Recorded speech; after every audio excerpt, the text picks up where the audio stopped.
Hello and welcome back to Newsroom Nigeria. This is where we give you hot, fresh, and sizzling news all day long.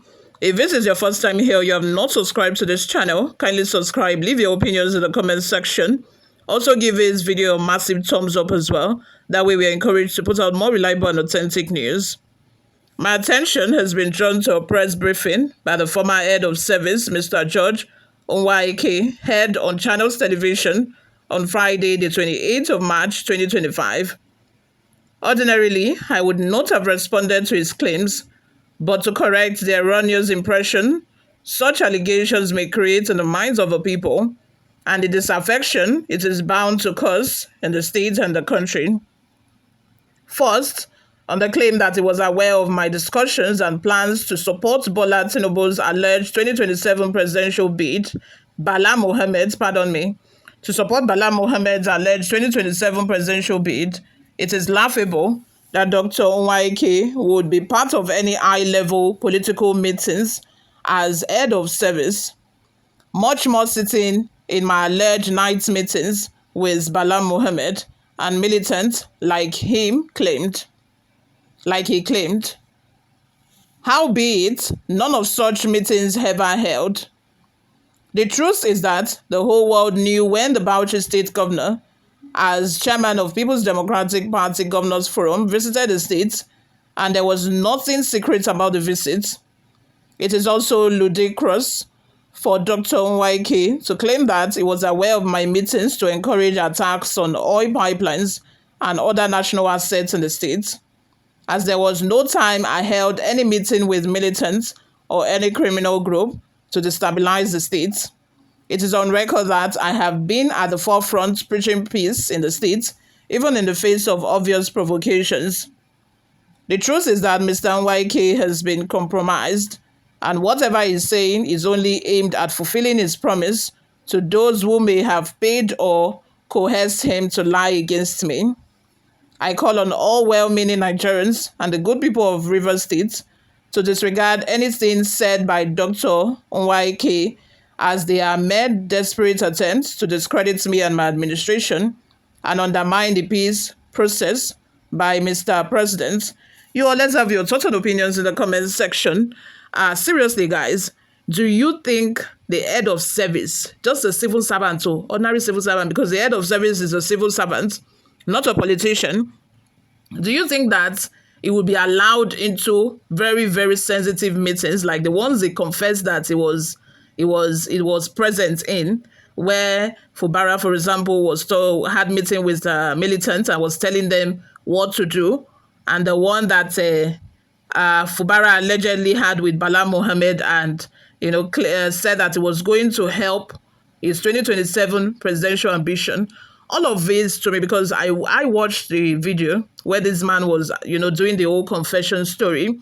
I said it in the previous video that I think that he was saying that out under duress, or was coerced, to say it, because everything was written down for him to say. Everything he needed to say had been typed and, written down. He was just reading from a piece of paper. If actually you want to confess, I think that you should have a very good memory. If you have been part of these meetings that you mentioned, you should have a very good memory to, remember and just, speak from memory what you remember, not reading from a book, not reading from a piece of paper to tell us that you were at these meetings. I do not think that your position is high enough for you to be attending political meetings with the governor. I do not think the head of service is that close with the governor for him to be privy to all this information that he said he was privy to. You guys, let me have your thoughts and opinions in the comment section. Let me know what you all think about this. Do you think that this man is saying the truth? Do you think that he is not under duress, because he has made another video, saying that he's not under duress, so that he's in Abuja enjoying his life, because the wife also came out to say that, oh, my husband, this is not him talking. He's obviously he's under duress and he has been coerced, because what he's saying now is different from what he told me before he traveled, that, this is not him. This is not my husband. My husband has been kidnapped. He then made another social media. He posted on social media to say that those things they said are not lies and he actually meant them. I am suspecting that it's either he has been coerced to say that.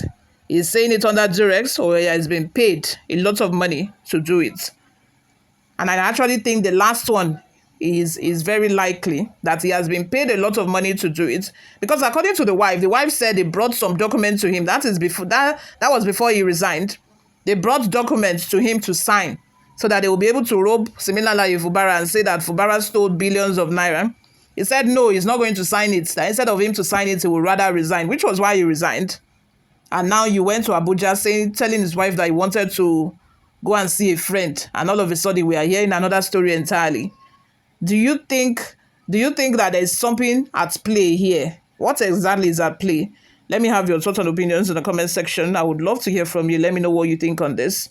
Before we go, guys, let's take a look at some of the reactions we got online. Andrew Okoye says, Mr. Governor, be wise. There is no peace action by Mr. President, but plans to implicate and eventually remove you by Mr. President and Nwaeke.